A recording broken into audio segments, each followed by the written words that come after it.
We are in Joshua chapter 5 today. We have crossed the Jordan River. We have set up our memorial stones. And now the Lord is going to prepare the people to start the conquest of the promised land. We will celebrate the Passover today, circumcise the males today, and march around Jericho just up into the point where it's going to fall. So, kind of out with the old, in with the new kind of feeling today, as we'll see the manna not being eaten in the wilderness or in the promised land, and the Passover come back. So, let's take a reader. The first 12 verses of Joshua. Margaret, I saw your hand first. Go for it. Chapter 5. When all the kings of the Amorites who were in the region west of the Jordan, and all the kings of the Canaanites who were by the sea, heard that the Lord had dried up the waters of the Jordan in front of the people of Israel until we had crossed over, their hearts melted, and they lost all courage in the presence of the Israelites. At that time the Lord said to Joshua, "Make flint knives and circumcise the sons of Israel once again." So Joshua made flint knives, and he circumcised the sons of Israel at the hill of the foreskins. This is the reason Joshua had to circumcise the men of Israel once again. All the people who came up out of Egypt, all the males, the fighting men, died in the wilderness along the way after they came out of Egypt. All the people who came out of Egypt had been circumcised, but all the people born in the wilderness during the journey after they had come out from Egypt had not been circumcised. Yes, for 40 years the Israelites walked through the wilderness until the whole nation was gone. All the fighting men who had gone out from Egypt, who had not listened to the voice of the Lord. The Lord had sworn to them that they would not see the land that the Lord had sworn to their fathers to give us, a land flowing with milk and honey. So it was their sons whom the Lord had raised up in their place, whom Joshua circumcised. They were still uncircumcised, since the people had not circumcised them during the journey. When the whole nation had been circumcised, they stayed at their places in the camp until they had recuperated. Then the Lord said to Joshua, "Today I have rolled away the disgrace of Egypt from you." So the name of that place is Gilgal to this day. While the people of Israel were camped at Gilgal, they celebrated the Passover on the plain near Jericho on the 14th day of the month in the evening at sunset. They ate from the produce of the land on the day after the Passover. On that very day they ate unleavened bread and roasted grain. The manna stopped the day after the first day that they had eaten from the produce of the land. The people of Israel no longer received manna. Instead, they ate from the crops of the land of Canaan that year. All right. They're coming to the homes they did not build. They're certainly eating the harvest they did not plant, right? All those prophecies coming true. Anything on your mind after reading that? I know as I get older, I forget if I wait too long. I didn't realize that they never circumcised the whole time they were in the desert. Why wouldn't they have kept up that command? Well, I think we have that note on that in our sheet there. Well, I'll read that note. So circumcision, verses 1 to 3. Circumcision would encapsulate the men for a period of days in the face of surrounding enemies, but of course the Lord's hand was in all this. It was making the Canaanites' hearts melt with fear. They were shut up behind their walls. So the first point doesn't mention that, but the second one does. The rite of circumcision had been suspended during Israel's wandering in the desert. We do not know why. People's commentary on Joshua 76 and 77 give several possible reasons. Yeah, and so there's always kind of like the medical reason, and then there's the spiritual reason. So maybe it wasn't practical in the wilderness. I tend to buy that one less. I think it was more of the spiritual reason that they had rejected the Lord, and the Lord was going to let them kind of linger in that rejection and that judgment. I think the $5 million question is, did any of those people that rejected the Lord and not go into the promised land, did they go to heaven when they died in the wilderness? And I'm sure the answer is probably some did, probably some didn't. But yeah, it's almost like the Lord is putting them in time out. He's saying, you're not the people I wanted you to be, and I'm not gonna. Yeah, we're not gonna do this until I'm good and ready to start over with you. So I feel like the circumcision and the Passover that they're going to celebrate here is really a resetting of the relationship and the promise. God can be upset and displeased and kind of be a little bit distant at times, I suppose. Well, Margaret, you have a thought? Oh, I had a question. Yeah. I thought this was a ceremony done once as God instituted it, but then done to the babies. Yeah.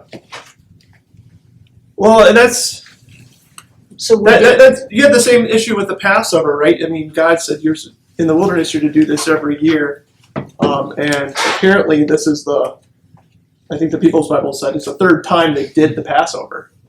So they didn't do it. So they weren't doing it every year, but I guess that doesn't break the mold. I mean, there's a lot of commands that God told them to do that they sort of picked and chose to do whenever they felt like it or the leadership was right. So, yeah, I mean, again, maybe you can only do what you can with what you're working with. If these people were stubborn and they were bitter against the Lord because they're out in the wilderness, maybe God's like, I'm not gonna press on you to celebrate the Passover because you don't want to, right? I mean, God never comes even into the Holy Land. I mean, these people could have succumbed, right? Jericho could have opened the doors and said, "This land is yours. God is clearly giving it to you." But they don't, right? They keep they melt in fear, but they don't have any faith. So yeah, I mean, we're gonna start seeing people die here really quick, right? And it's gonna be like, well, how's this a gracious, loving God? And I guess I'd always start to kick back on this, saying, why weren't these people ready to give up their gods and worship the true God that was blessing these people, right? At some point, your team is losing, and you might at some point Blockbuster closes, and maybe you should just go work for Netflix, right? At some point, it's over. It's over for these people, but they're just not giving up. Yeah, Wayne? This goes back to when the spies said, we can't do it. And two people said, with God, we can do anything. It's amazing over a generation or two what happens. Growing up, I can tell you, every single house in our block on Sunday mornings, the car backed out and they went to church. Most of them were Catholic, but everybody went. Now on Sunday morning, there's no car backs out. If you don't back out to go to church, you don't do any of the rites of the church, say baptize the baby or baptize a grown-up. Our son is pastor in Adrian, Michigan, near Ann Arbor. He baptized a 19-year-old girl a Sunday ago. She was thrilled. Her grandpa and grandma were there, and they were thrilled.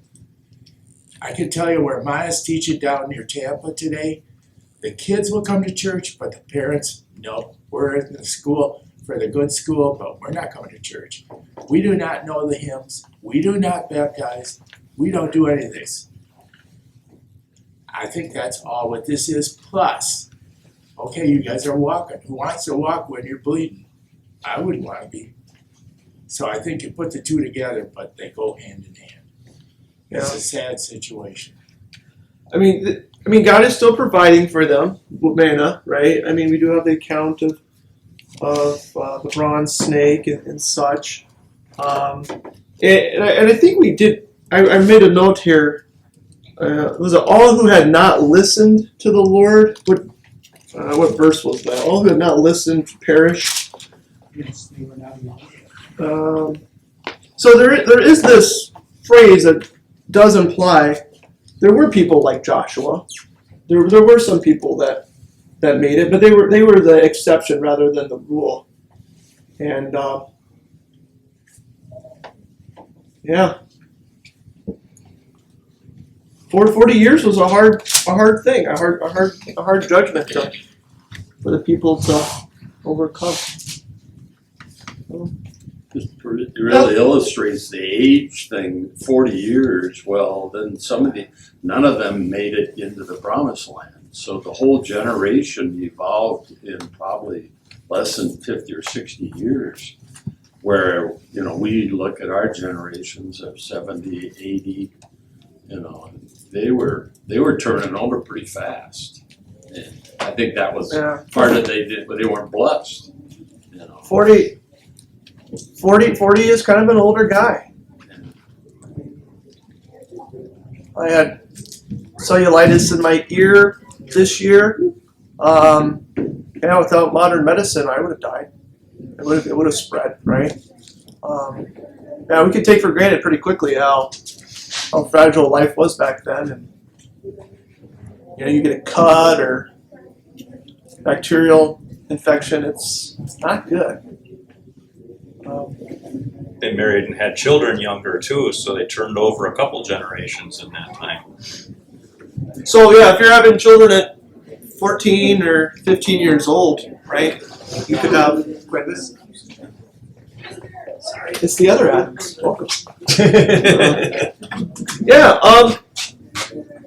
Well, let's look at verse 9 there in the look section. So the reproach of Egypt. This refers to the scoffing the Israelites received from the Egyptians, who said that the Israelites' God would let them die in the desert. I don't know. I always kind of felt like it was a passing phrase when Moses said it earlier. Like, the Egyptians will say if we don't die in the desert. But literally, it wasn't a passing phrase. For 40 years, the Egyptians were looking at the Israelites in the wilderness saying, what a bunch of dummies.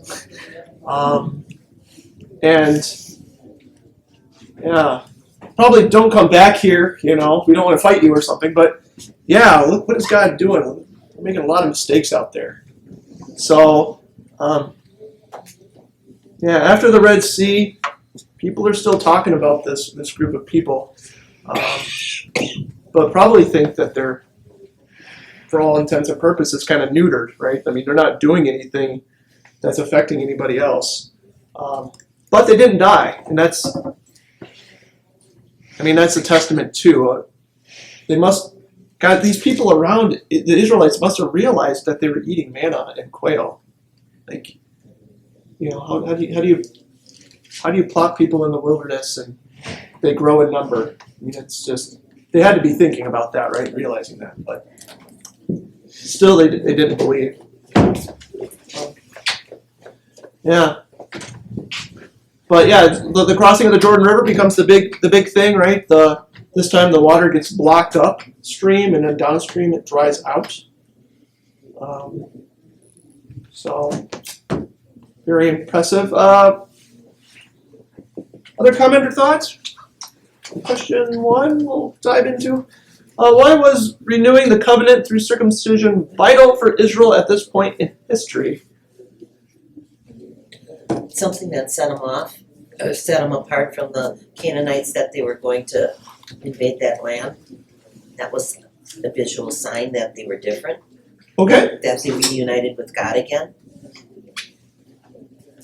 And of course, it wasn't a visual sign that people saw, right? Because it's covered. But I think for them to know that they were God's people, right?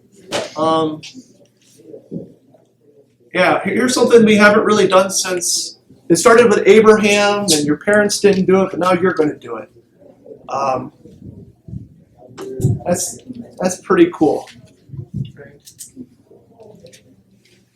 What do we have today? I don't know. Maybe it's not a great example, but sometimes you see old things pulled out, like what is that? That flag with the snake all chopped up or something?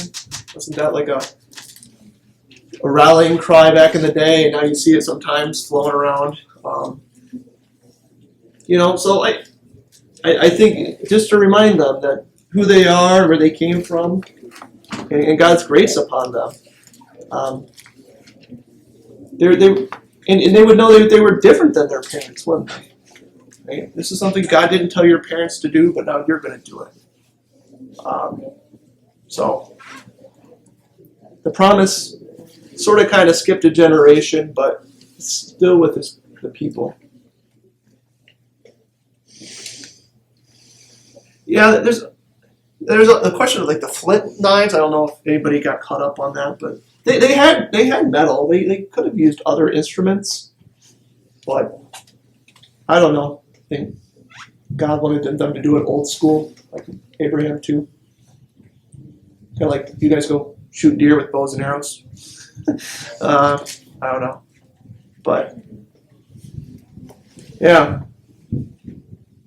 Thought, question, comments? Wayne, yeah. Well, in regard to, like you said, the chopped up snake, that was for the colonies. We're not separate colonies, we're a nation, the United States of America. But it's nice to, ours are baptism, our confirmation, to pull out an old King James Bible maybe, and then in the front, there's your birthday, there's your sponsors, there is the day you were baptized, there is your confirmation written in. It's emblematic like that. Yeah.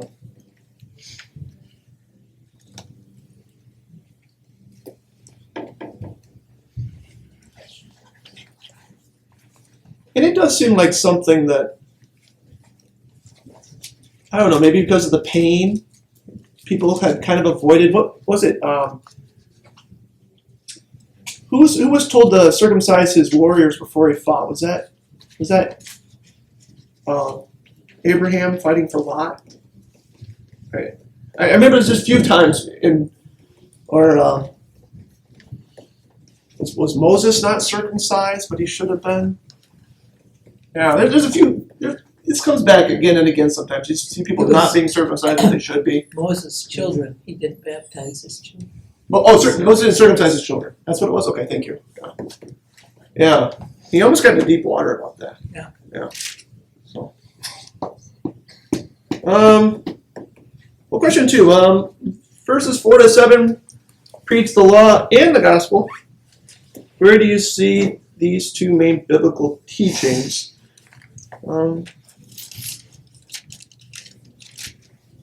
So what's the law here? God's judgment on sin. Dave? Not allowing not allowing God's people to cross over into the promised land because those that left Egypt did not obey his commands. All right. He said, no, you're not going. You're going to die here. So we held firm, right? That was the law. Even though maybe like children, they could have whined and complained about that. Yeah. In the gospel,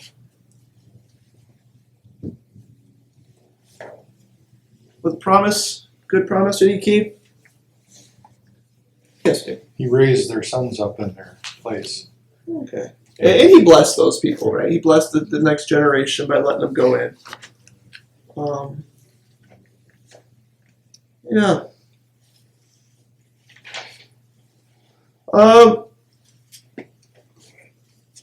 Exodus 12, 48 and 49. Why did the circumcision ceremony have to take place before Israel ate the Passover?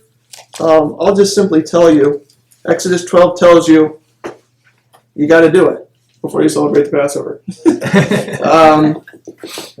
It's not much more complicated than that. So, I don't know, I just made a note that I think it's just interesting that we kind of do the same thing with the Lord's Supper. I mean, very similar, right? We say a person must examine themselves before they receive the Lord's Supper. And it's kind of an interesting debate. I mean, is examine yourself, and in reference to time, right? Can I say, I examined myself because as an 8th grader I took confirmation class, so I'm ready for communion anytime and anytime? Or could you pivot almost back to, the late 1800s and examine yourself was talking to the pastor for 10 minutes before you took communion and being prepared? And I think the spectrum could be quite wide on that and a good debate. But this, of course, is not a debate, right? You either are or you aren't circumcised before you take the Passover. And I must have said something to Margaret that she's got this look on her face. Yeah. Well, I was thinking the examine yourself goes back to catechism, where we had Luther's questions. Put your hand inside your shirt and see if you're still human. And if you're human, you're sinful. And be humble. Right. So Luther did a great job of giving his Bible commentary on that, right? Mm-hmm. And we have Paul's words, must recognize the body and blood of the Lord. Right. And I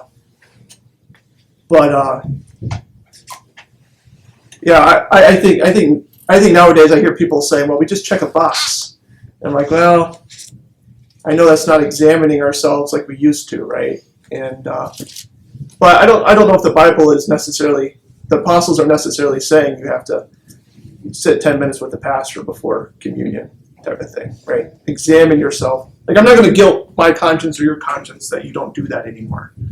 But you have to receive it worthily, right? You have to be, and the point I'm kind of making is, by comparing, is to say, this is something for God's people. It's not for others that are wishy-washy or just, floating between gods because they're here. In the same way with communion, right? It's not, well, let's give you a communion to see how well you like being a Christian and a Lutheran, right? I mean, it's not something you do. It's a commitment you've made and an understanding you have long before. But the community service starts with confession of sin and absolution, all services. Yeah, exactly. So, yeah, I tend to fall into that category too, saying, well, we even examine ourselves on non-communion Sundays in some respects, right? As far as sins go. Al, Aren't we, some churches are going down that road, almost like we could have communion give you that FaceTime. You take, the pastor is in some other state, or that, and it's, you wonder if that person is examining themselves or you're just going through the. Yeah, at some point you're working with what you're working with, whether the person's right in front of you saying, yeah, I believe and I understand, or they're through FaceTime.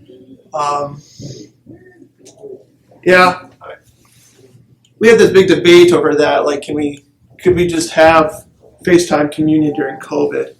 And what a just terrible conversation to have, honestly.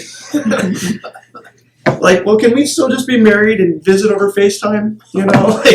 Can we, well, I'll live in New Jersey and you live in Arkansas and we'll have a relationship and a marriage. I mean, I don't know. I like the thought saying, yeah, that works for a weekend or a business trip, but I don't like the thought of, like, this should be a practice, right? This is good for our marriage or this is good for our souls to have FaceTime communion. I'm not going to go in the category of, like, the pastor needed to physically have his vocal words in the same room as the elements, yeah. So how does the bread and wine gets consecrated if you do a FaceTime? They've got the bread and wine in front of them and as long as I can see it on the camera, I am consecrating that, you know. You see, Jesus lived in simpler times, right? You sure did, Bill. I think with anything, if something creates doubts, you probably should back away from it. And I think that's probably the safest thing to say here. I mean, if you're receiving communion through FaceTime and you're like, this feels weird, or I don't know about this, because I mean I guess we could just hire a chaplain to FaceTime everybody in Kuwait and Venezuela or wherever our troops are, right? We could just just not there. Maybe our ancestors will say we were funny, but we're just not there.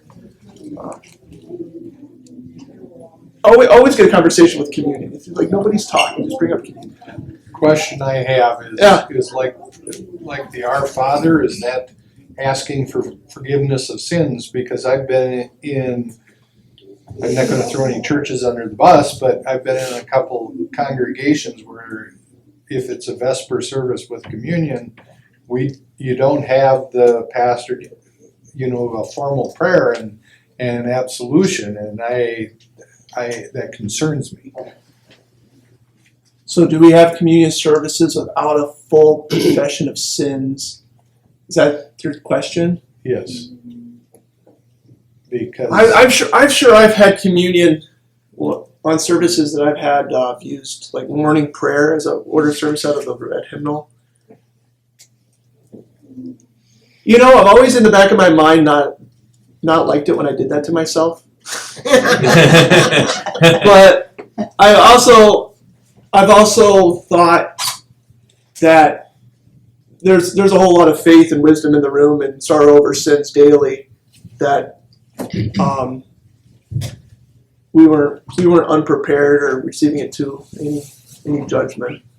Well, the other extreme would be. But no, it's a great question. I feel very uncomfortable when that happens, because I know in different prayers you're asking for forgiveness, but you're not given the absolution from the pastor. But I guess you could go to the extreme and say there's a time from the absolution that you could have impure thoughts before you receive communion, and now you've just sinned again. Well, yeah.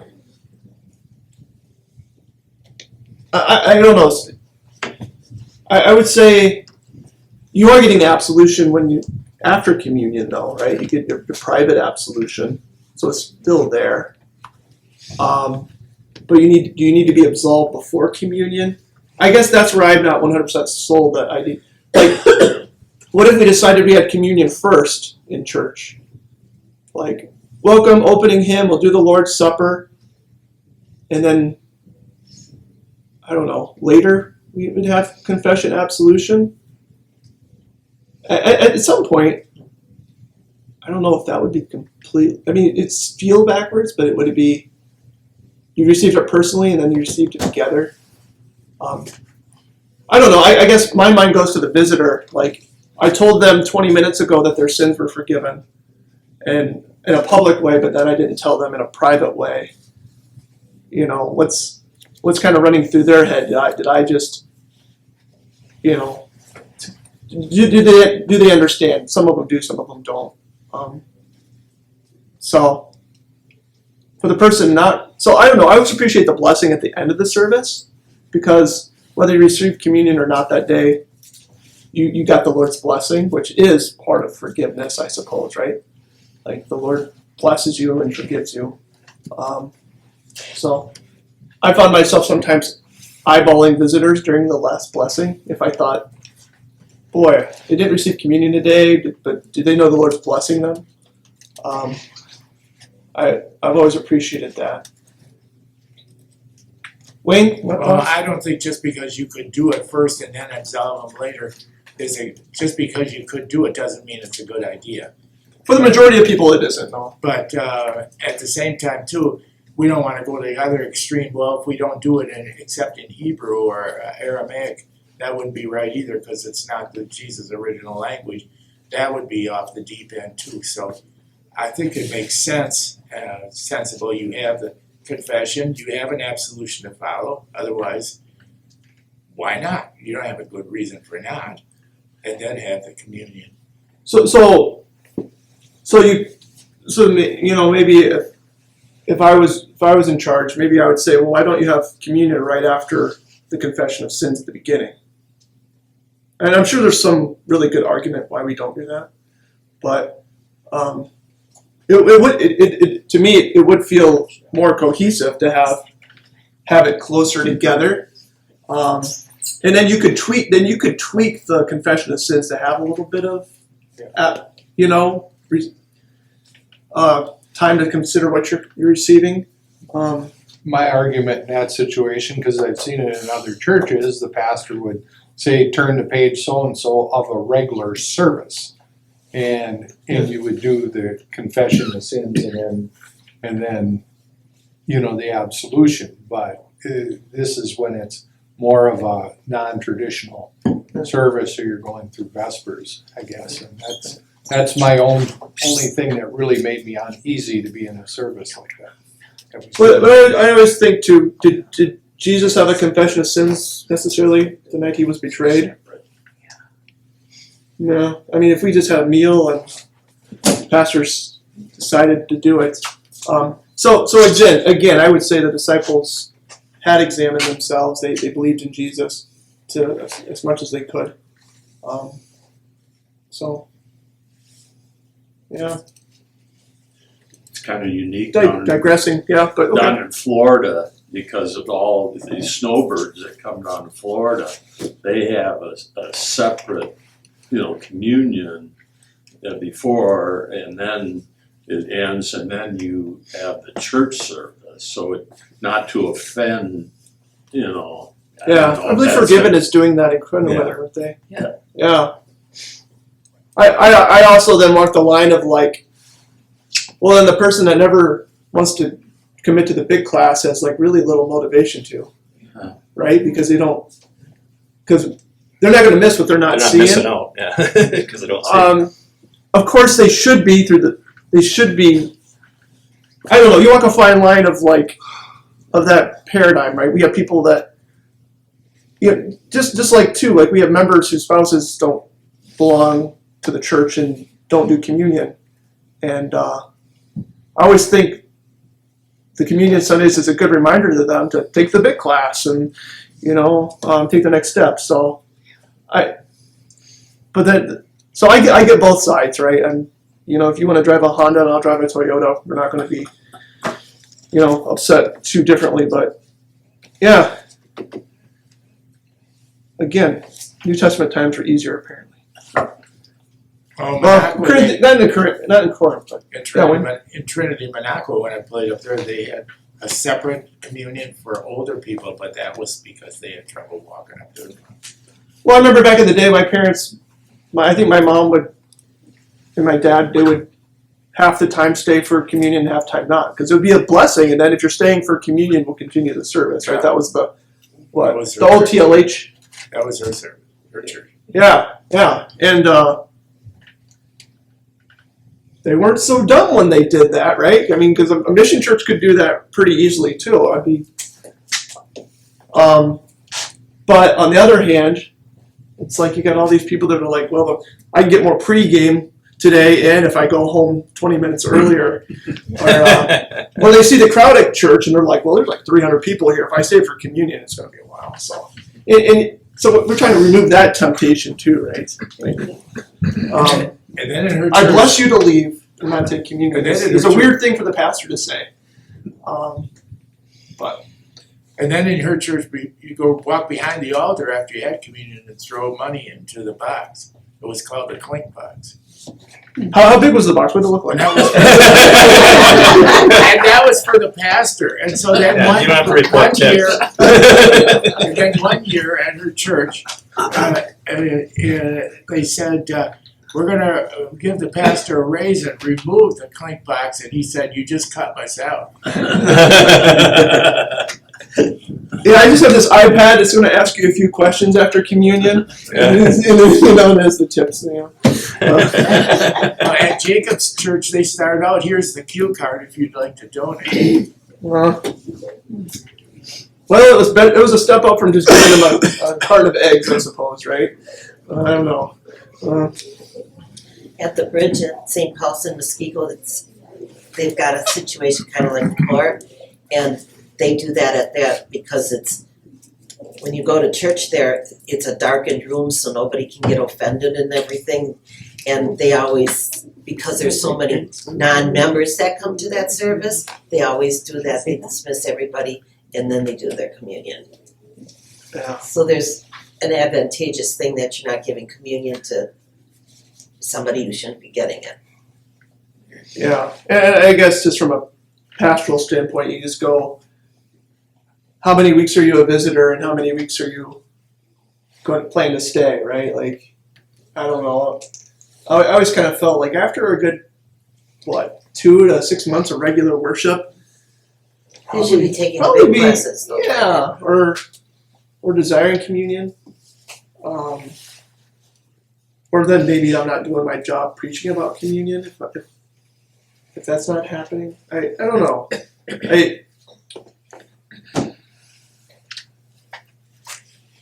Well, that was circumcision discussion. Now that we're set on that. But no, circumcision, yeah, is more like baptism in a sense, right? I mean, it's once done, and you're God's child, and so I probably should have pivoted the conversation more to that. But yeah, I guess it was a thought. If you're not circumcised, and I guess we would do the same thing too with communion. I mean, if someone's like, but Pastor, I'm not baptized. Like, oh yeah, you need to be baptized too before communion. That's definitely part of our faith.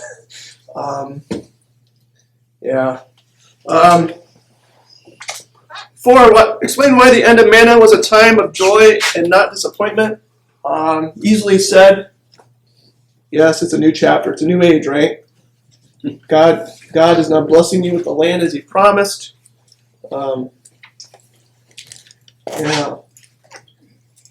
How is God, 5, how has the Lord rolled reproach away from you?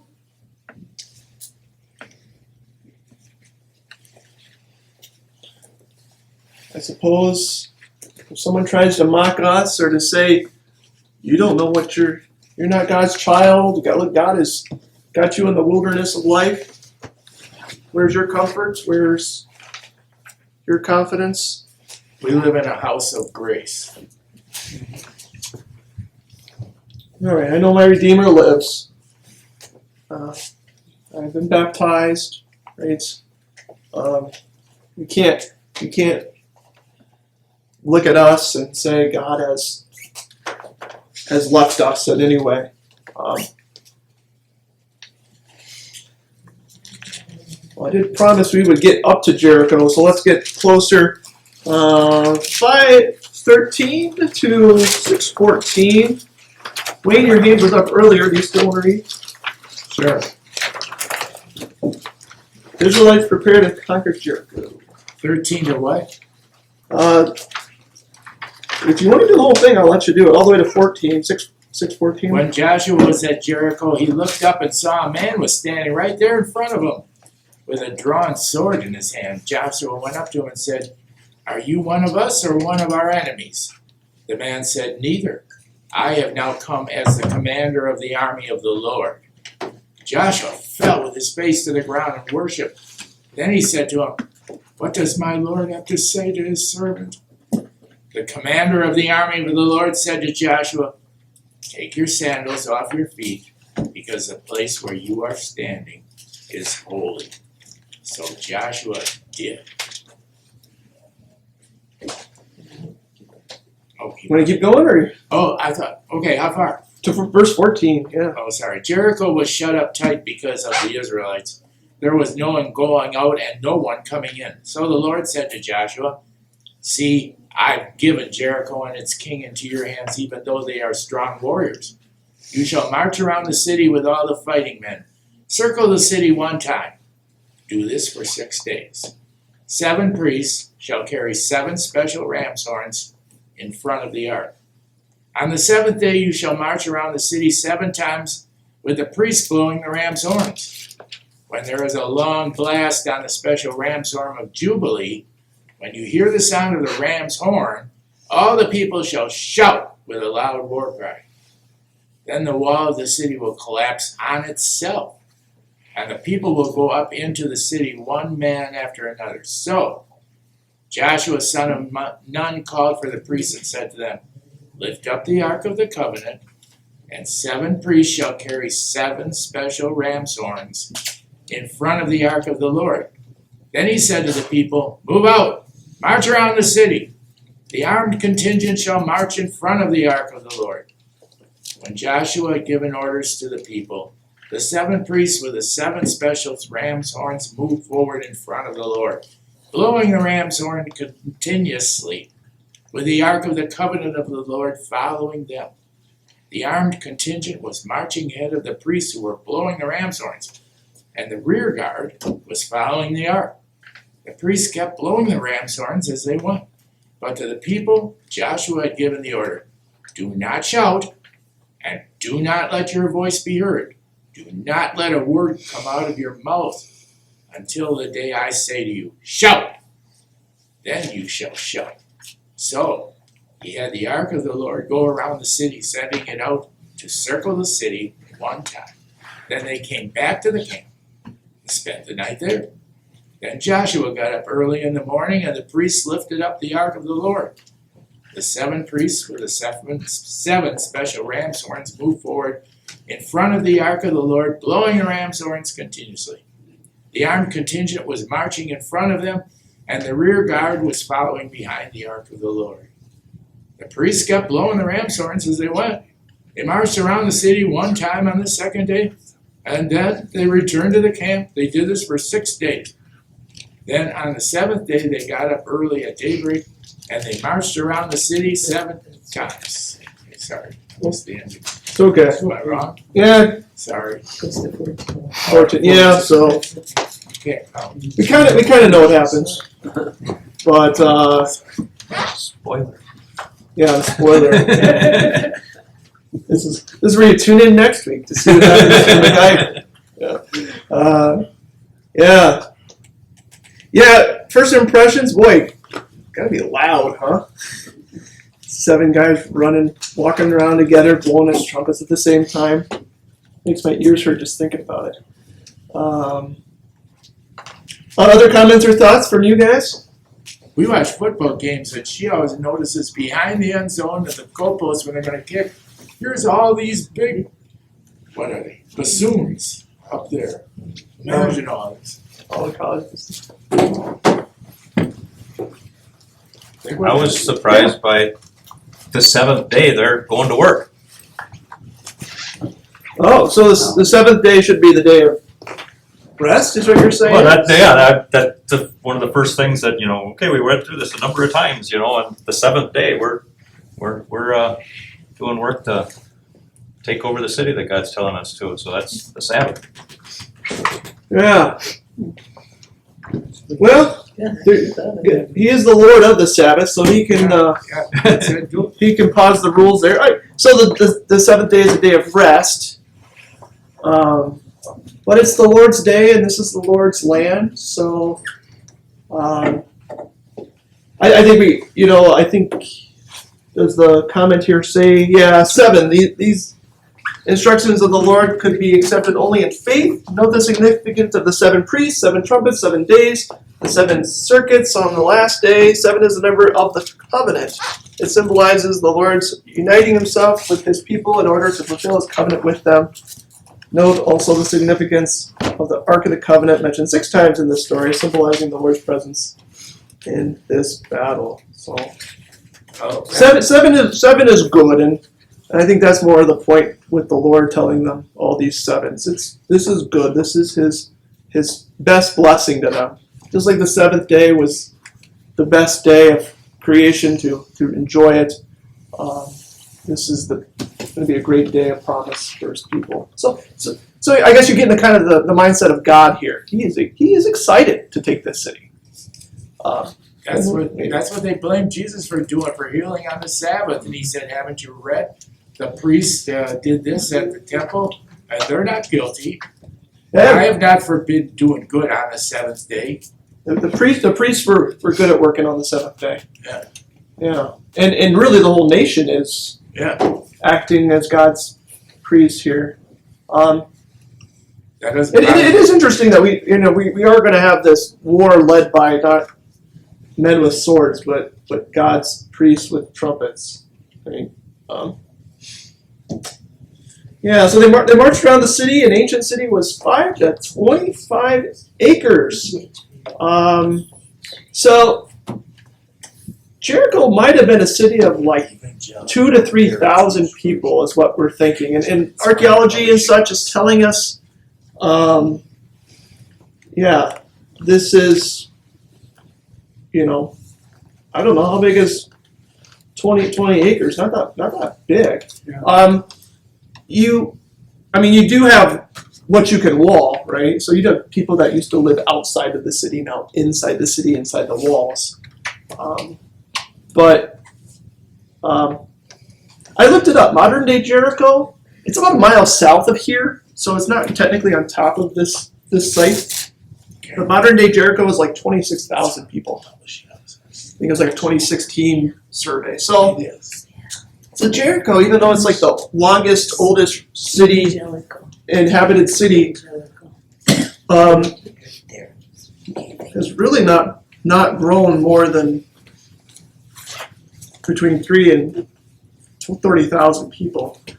I'm not been to Jericho. Anybody been to Jericho? I'm guessing we don't have a lot of great water, or some natural resources must be limiting the city. But yeah, question? Comment. Sure. I was just looking up the version that Wayne read because it says the walls collapsed on themselves. Now that would give you the impression that they went in. I was listening to a devotion this week and they were in Joshua and they said that the walls of Jericho were found archaeologically. Yep. And it shows that they fell out, not in. And then they said that would give the appearance that somebody had to be in the inside pushing out for that to happen. And they said the Lord was in the city already and was pushing out for the. So there's a case where I think sometimes our archaeology and knowledge will impact translations. My gut would tell me collapse upon themselves is the better translation. But since we know that the walls collapsed out, people will sprinkle that into their translation, which, again, Who cares? But I just said it. you care. But yeah, I've heard this argument too that, and I think more of it is along the lines of like this is no normal earthquake kind of thought. Like, they would have been more likely to collapse in or be hard, not make a ramp type of thing. But I don't know. I'm also aware of like, what do boys do by the river? They move stones. Those stones have been laying there a long time, and who knows where they were originally. But at any point, if the gates crumbled, there's an opening, right? People are getting in. Jerusalem fell by a hole in the walls narrower than this room, right? And Jerusalem was 20 times this size. So it doesn't take much. It doesn't take much. We don't need to find 3 acres of ramps or something. But yeah, you do kind of wonder where archaeology sometimes influences translations for the better or for the worse. So I can't be a judge of that. I kind of like the thought that God was inside pushing it out, though. Well, that would make sense. We know Rahab's part of the law, and we're getting ahead of ourselves. Doesn't collapse. So again, you'd say, we have a generality here, the walls collapse. Not technically 1% because Rahab's house, but there's another thing too where archaeology shows us that there were people living in the walls. Let's talk about this angel for a second. We got this angel greeting them. Who's the angel? Again, a great open question. Is it Michael maybe? Is it a vision? We can't say for sure. I don't know. I always think it's interesting that this angel has its sword drawn.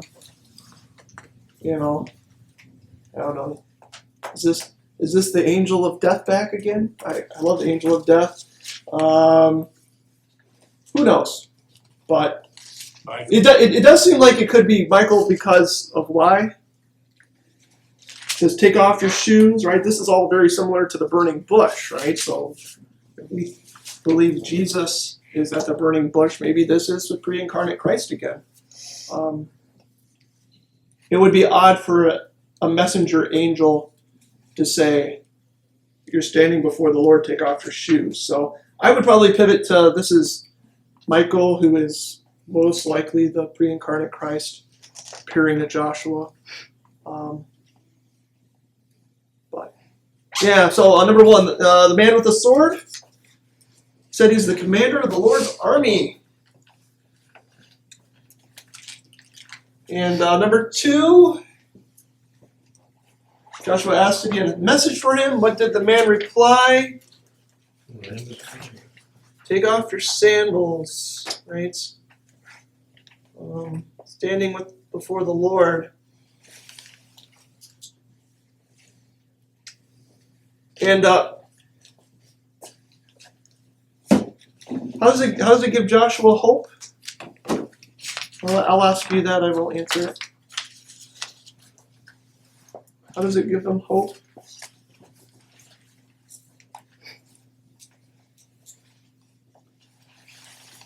Joan has her. Okay, John. He says he's delivered Jericho into his hands. Now, What do you mean it's already done? Well, in God's eyes, it is done, right? God promised it. Yeah, Joan. there probably were a lot of buildings along the wall of because most walled cities have buildings right next to them. It saves time and materials, right? When all this shouting happened, along with the trumpets and stuff like that, excessive sound can cause cracking. And think of it, where's the first place it's gonna crack? Right on the outside where the sound came from. So that would make it fall out. Physics. Yeah. So that's the problem with that. But the further debate about that is, the site does seem to have kind of like two walls, and so you got like a lower wall, a hill, and an upper wall in certain parts of it as well. And we talk about this next week too, but I mean, there's other things that could have destroyed the wall. I mean, so they do say there's like seismic activity in this area. I mean, there's seismic activity anywhere over the last 200 years. But I don't know. It's how thick this wall is, the stones. I think at some point nobody inside is seeing cracking, I wouldn't think. And if they're really literally two walls at some parts, then that, I guess, Joan, I just haven't heard that argument made well. Yeah. I mean, at some point, maybe all the car horns in Chicago should have made a bunch of cities buildings crumble, right? Like Soldier Field. It doesn't need sound at all, just like when the iron axe head floated. It floated because God made it float. It doesn't have to be the sound at all. But the difference between also this one said, if it is Michael, it's holy ground. It's opposite of when they fell down at the angels, and the angels said, "Get up, we're servants of God too." So there's a difference.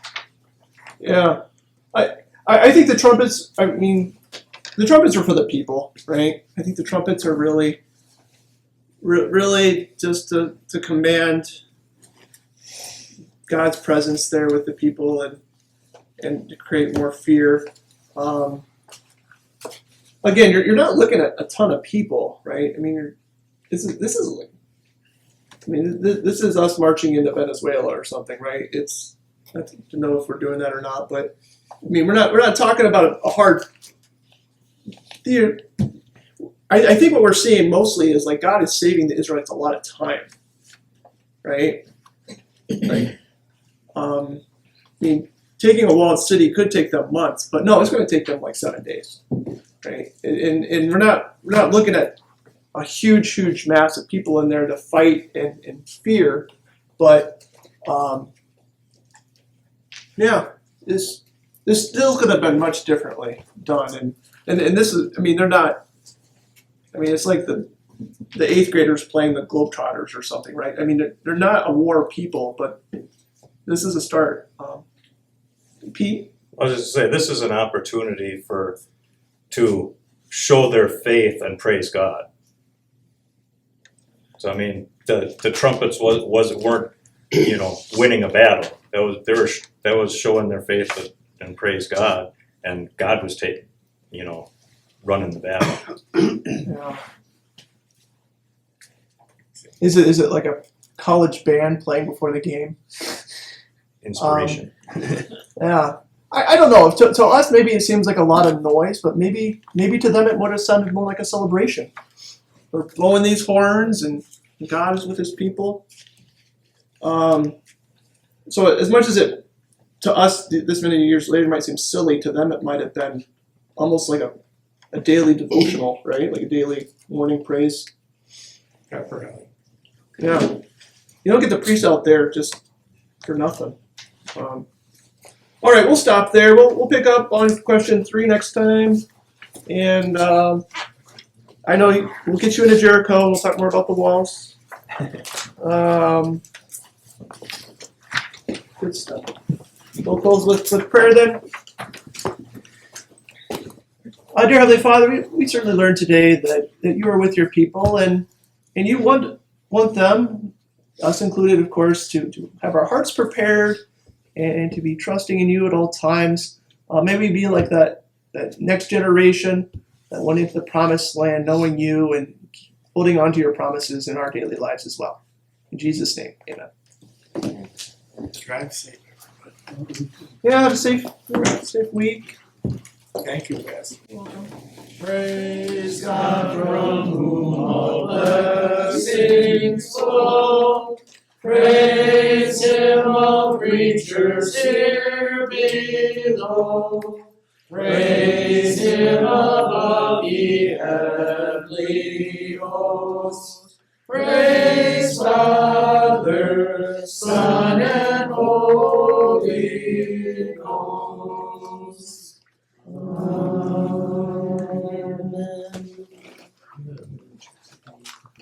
So we have two more classes and then 2 weeks off.